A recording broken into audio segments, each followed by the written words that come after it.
Agenda item number 3. We expected Mr. Harvey, our property manager, to be here This evening. He was planning to come here, and there was an incident in the office that caused him to go home. And he left. Now, he was hired by the board earlier this month with a 60-day probationary period. In the past 4 weeks, Mr. Harvey has demonstrated that he is the board's best choice to be Ivy's property manager. It is not necessary for the board to wait 60 days for this determination. I will now take a motion to give Mr. Henry Harvey a 1-year contract to manage the International Village Association. The final details of the agreed-to contract are being drawn up by the association attorney. So I would like someone to make a motion to have You need to make a comment before you say that, Scott. Wait, now let me finish. Let me finish, please. Please don't interrupt me. I'll let you say whatever you want, Stuart. I want someone to make a motion that the board can prepare and give Henry Harvey a 1-year employment contract on April 15, 2010 to manage International Village commencing April 15, 2010, expiring on April 14th. Well, who will make that motion? Ed Kaufman has made the motion. Who seconds the motion? Okay. Doug Myers seconded. Okay. I make a motion to prepare and give Henry Harvey a 1-year employment contract on April 15, 2010 to manage International Village commencing April 15, 2010 and expiring on April 14, 2011. Okay, now the board discussion and then the unit owners can talk. So the board, not yet. It's not you. No, I'm talking, I'm doing just plain. What is this? Come on, will you? Okay, anybody on the board have any comment, want to comment on Mr. Harvey? I do. Anyone wants to say? I do. Go ahead. Okay. This afternoon, when I went into the office, in front of 2 witnesses, Mr. Harvey told me that he resigned on the spot. Now, why are we giving a man who resigned in front of 2 witnesses who told me he resigned? I asked, did you put it in writing? I won't repeat what he said, but he resigned. I got 2 witnesses, so why are we giving this man a contract? Okay. What time was that today? 5:45. Okay, now that I'll explain now, if you give me a moment, I received this email just before I came to the meeting. It says, Dear Board of Directors, I came into my office to find Stu Wolf being antagonistic to Lisa, the office clerk, and chewing her out. He demeaned me in front of the staff from both IV and KW Property Management by calling me a liar, and he stated again he would be up my ass. He chewed Liz out over not calling him to advise him of not obtaining all financial and public records, which some of the public records were provided. The office manager was conducting an employee interview. The candidate was present when Stu let loose on Liz. This is the 3rd incident in as many days that Mr. Wolf has decided to harass me, and it is now escalated to my staff. I cannot fulfill my obligations to this community while undergoing continuing threats of being up my ass, harassing my staff, assigning them tasks unknown to myself. How do you expect a manager to work under these conditions? This is a daily problem that has and continues to escalate. I am not in the habit of working in this type of unproductive atmosphere, highly unprofessional, and dealing with such a base individual as Stuart Wolf. After undermining my authority and embarrassing me in front of my staff, he entered my office to tell me a few things. I expressed I was not interested. He said I had no right to refuse him. I requested he leave my office. He became angry and told me I have no right to call the police. I told him I would leave as it was 5:30. He said he wanted my opinion on the agenda. I stated I had none. I did not write it. While I was shutting down my computer, I told him I had no interest in what he had to say. He became loud, and I had enough. I told him I could care less about his suppositions. I wanted no part of him. I am offering my continued services for the next 30 days until you can find a suitable replacement. If I am fortunate enough to find another position sooner, I will of course advise accordingly. Scott, Michelle, Mark, Ed, my apologies. However, I cannot in good faith continue as your manager and undergo this abuse and harassment from Stuart Wolf. I have requested your association's attorney assistance. However, I have yet to receive a response. I have too much on my plate to have continued interruptions. I have people with leaks over their heads, buildings falling apart, lawsuits to deal with, contracts to spend, RFPs, etc., whatever that is, and continue to have harassment from this person. If I am fortunate enough to find another position sooner, I will, of course, advise accordingly. Under advisement of Mr. Stu Wolf, it would be in my best interest not to attend this evening's meeting. I shall not be attending the meeting. Respectfully, yours, Henry E. Harvey. Now, let me say something, and then I'll let the other board member, please, can you stop? I just told Please. you, I said wait till you're done. Please. I'll give you the same I courtesy. told you wait till you're done. This is the best manager that International Village has had in 20 years. And I think there are people here that can attest to this, who know him and know the quality of person that he is. This is a rare find.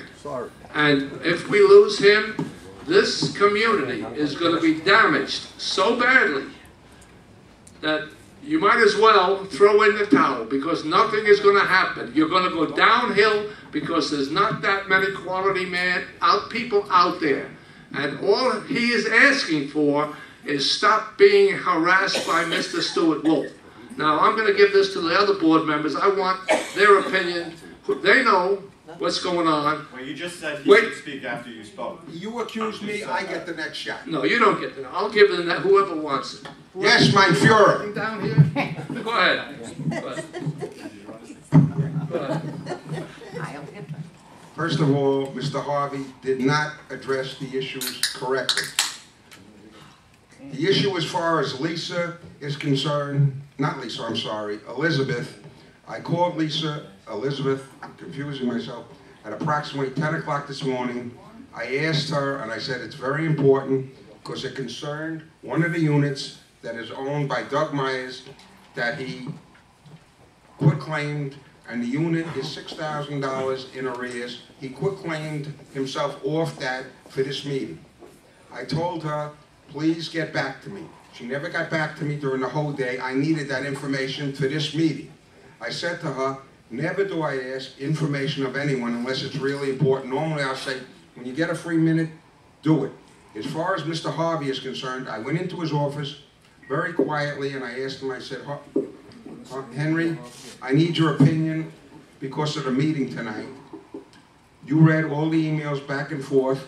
What is your opinion? Should the meeting go forward or not? He said, I'm not a lawyer. He started yelling. Now, anyone that knows me knows somebody yells at me, I don't take it, I yell back. I'm not a calm guy that way. That's true. But what he didn't say in his email is one of the witnesses, he told the staff that he's resigning yesterday, not today, yesterday, before I even got there. So Mr. Harvey speaks with crooked tongue. He said I threatened him, I'm going to be up his ass. I will tell you what the detail. It's not a secret that I resigned as the treasurer. The reason I resigned as the treasurer, because I'm afraid, since we are purchasing units illegally with the proceeds of insurance money, I do not want to be responsible.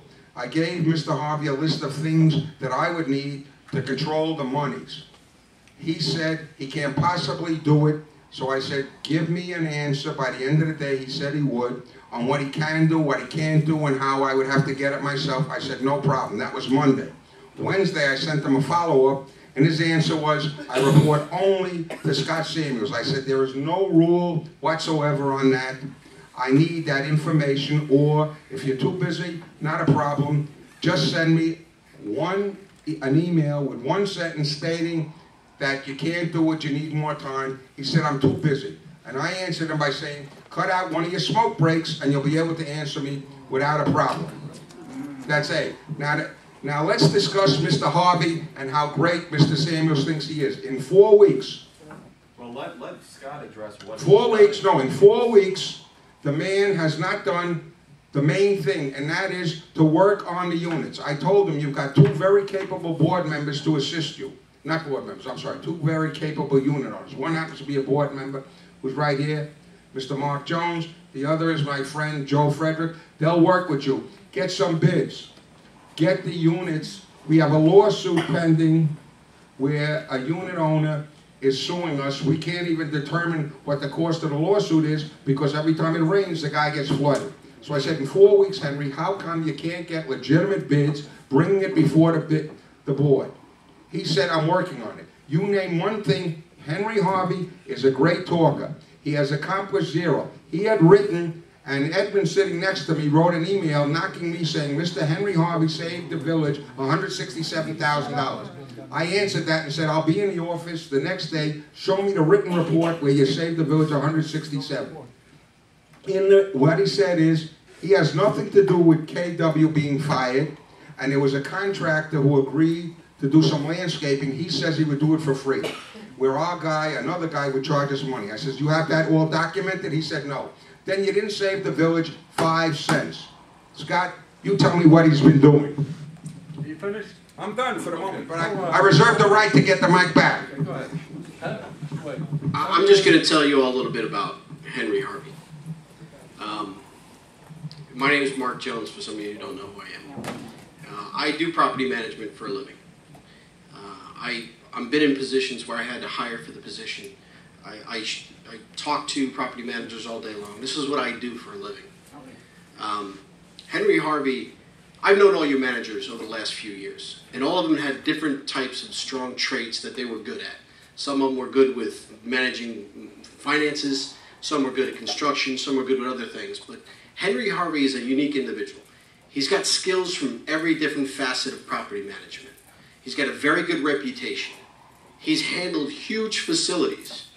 And just in speaking to him in the short period of time that I have, we're fortunate to have a person of his caliber in our community.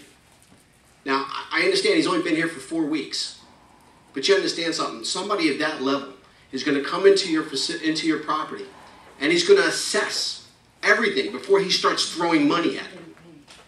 And that's the proper way to handle things.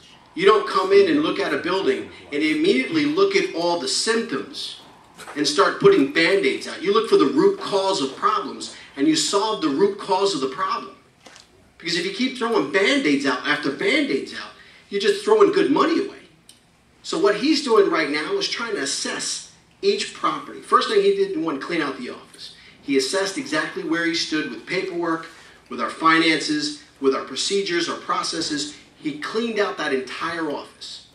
His next step was get a person in to start handling security, start putting processes in place for that. Now he's going after the maintenance department, janitorial departments, get those ducks in order.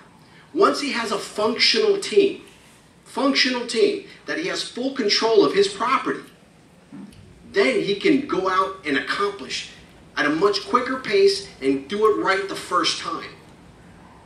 Now, 4 weeks is nothing.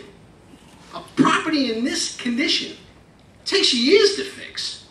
This is not something that he can come in 4 weeks and produce miracles. It just doesn't work that way.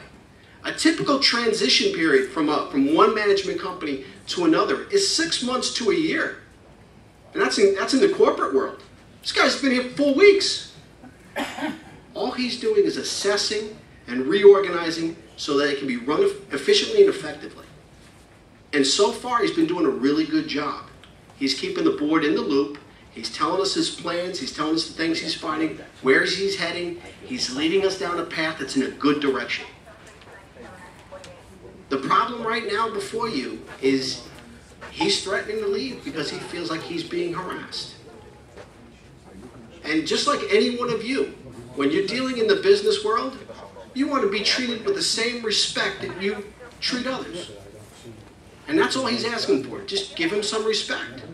You know, come talk to him. He'll talk to you. He'll talk to any one of us. You start yelling at him, calling him names. He doesn't need that. He had 2 other job offers before we got him. I mean, he can walk out the door tomorrow, no problem. The guy, he's not out of work. He had 2 other offers pending as we approached him. We met the dollar amount he wanted. That's how we won him. What was he working for? He was a consultant on a major facility down in Miami that he was finishing that project. And that's why he was back on the market. But, you know, you gotta understand something. But Mark, shouldn't he have taken care of the apartment that was leaking at the same time? Actually, the apartment that was leaking, from what I understand, and I wasn't involved in it 100%, is when it was identified, he went and had proposals by contractors go up and look at that roof. Those proposals came back after they surveyed the roof, and there was 2 options. You can throw $10,000 at doing a 20 by 20 section, which would not guarantee the repair, because the roof is already saturated. The water's already penetrated into the membrane of the roof, which means we can throw 10 grand at it. Sure, let's throw 10 grand at it. And what happens if we have a bad rainstorm and it comes from another? Water goes through the path of least resistance. That's how it works. Unless you know where it's coming in that roof, you can throw good money after bad trying to fix it. So now he's saying, okay, well, here's a temporary fix we could throw at it. The real fix, you need a re-roof. You need a brand new roof on that roof. And that's where we're waiting on second proposals to come in. We've talked about, can we tarp it? Can we protect it? Can we do something until we get that permanent proposal in? And it's very hard to do. So unfortunately, this individual, who we all feel for, is going to have to endure a little bit of suffering until we can do the correct job for him. But that may take a long time until you get the roof done. Yeah, you're absolutely right. What do we do though? Do we throw good money after bad, or do we do it the right way? I mean, it's unfortunate he's in that position, but we have to do it the correct way. There's no point in wasting the village money just to say that we did something. It just doesn't make any sense. Yes? I'm going to repeat the same thing I said the other night. Mm-hmm. I have been here only 20 years. Only? The roofs have been done again and again and again. Why was it never done right? At some point in time, it should have been done right. Well, I can't speak to the past. What I will tell you that his approach is to bring in a professional that represents the village. I mean, these roofs have, my God, they've been done again and again and again. Even the building. No, I understand. You've got the best roof. I live in Heidelberg. I got thrown out when the roof caved in. I know. Okay. So why? Why was it done right? You can write. Let me tell you. When it comes to roofing. He got thrown out not for that reason. Wow. It was a personal reason, Okay. as I understand. Okay. But you can write the best roofing specification in the world. Yeah. But if you don't watch the guy installing it, make sure he does it correctly, it's for nothing.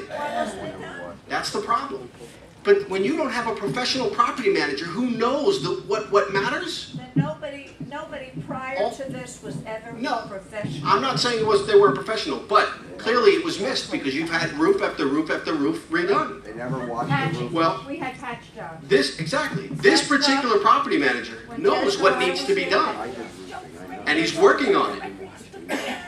It's a big animal. It really is. There's a lot to get your arms around, and you make valid points. But we got to give this guy the opportunity because I'll be honest with you, he's very, very good. He's a quality property manager. Yeah, but he can't handle complaints.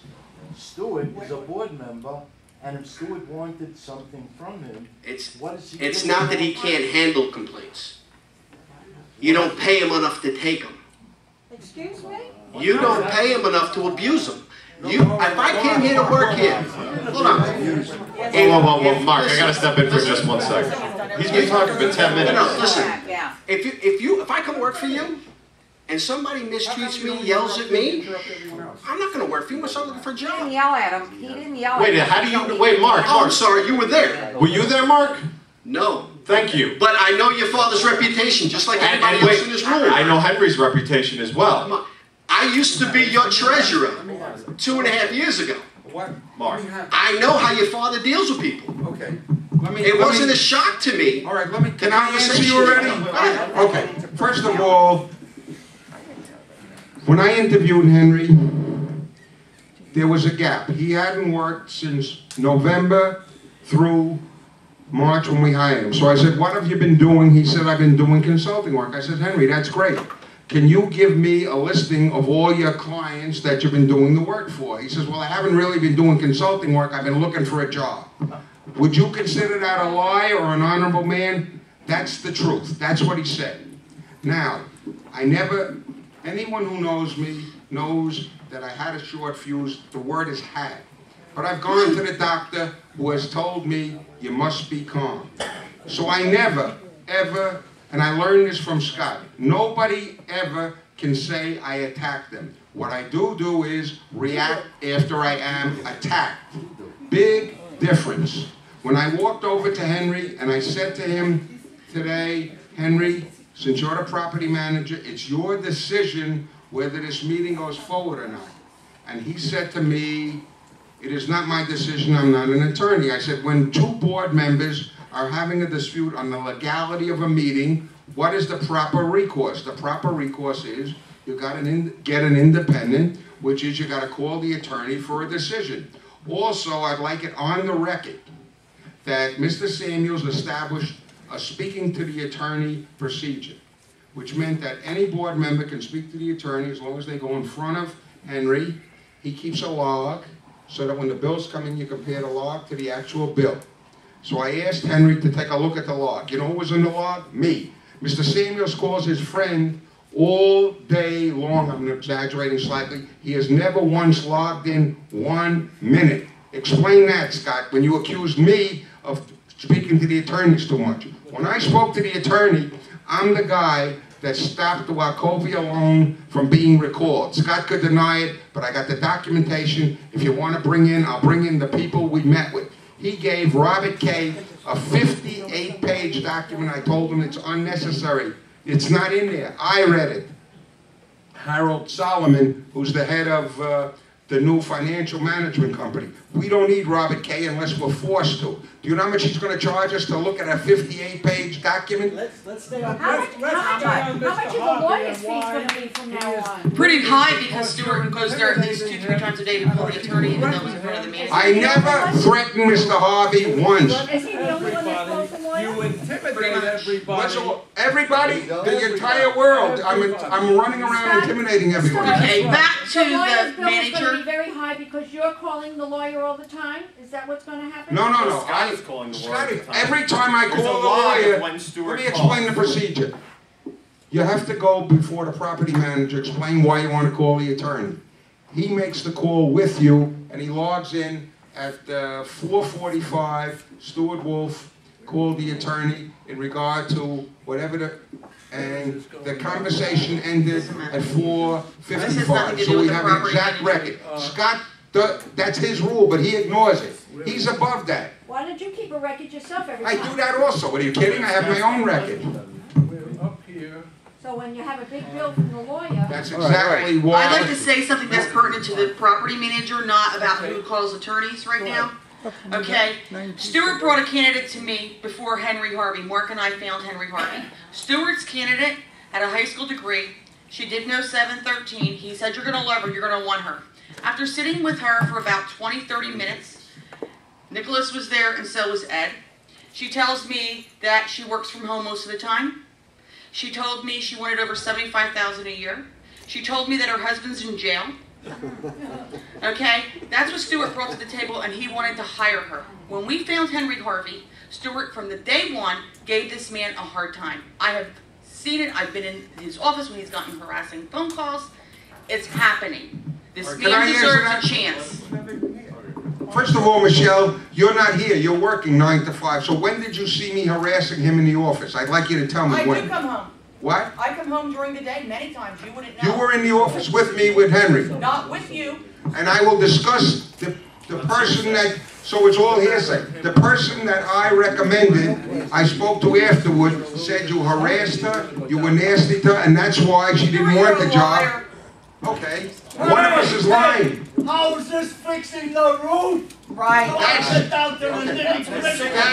Okay, let me answer that. That's my whole point. In 4 weeks, you could get contractors, and we should have started work because the rainy season is coming, and that's what I told Henry. He considers that harassment. The rainy season comes, you can't do the work, followed by the hurricane season. We're going to be up the creek, and you know what creek, and we won't have a paddle. a chance to prove his worth.